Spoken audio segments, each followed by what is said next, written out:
First, fast, accurate. You're watching WSBT-22 News at 5:30.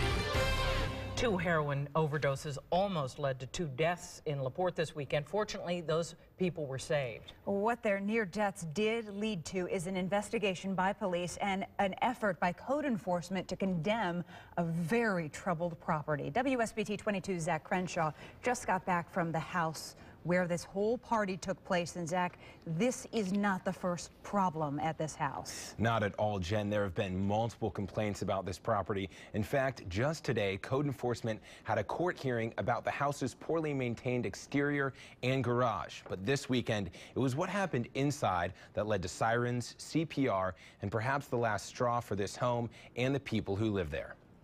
The police officer that responded to this home called the conditions the worst he's ever seen. There were no sheets on the beds, there were no blankets, there were no pillows.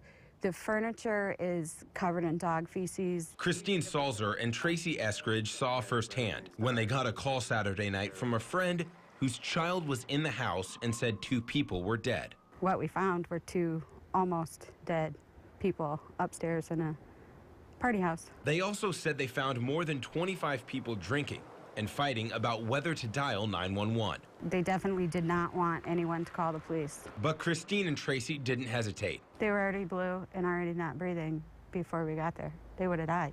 The 2 started CPR on the unresponsive man and woman while waiting for the ambulance. I did rescue breathing on the girl and some chest compressions, and she came around and started to breathe on her own. Soon after, paramedics arrived. Combating drug was used to reverse the effects, which is known as Narcan, and which brought the subjects around. Captain Thate with the LaPorte Police Department says this is the first overdose he can remember at the house, but not the first problem. We've had issues with the house before in the past, with parties and so forth. When I knocked on the door today, 2 different people answered. We don't want to talk.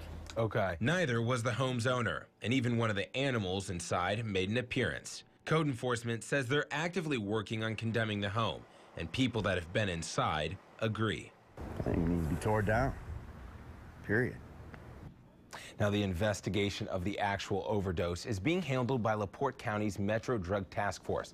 They say they're looking into the incident and ask people who were at the party to come forward with any information. At the live desk, Zach Crenshaw, WSBT 22 News.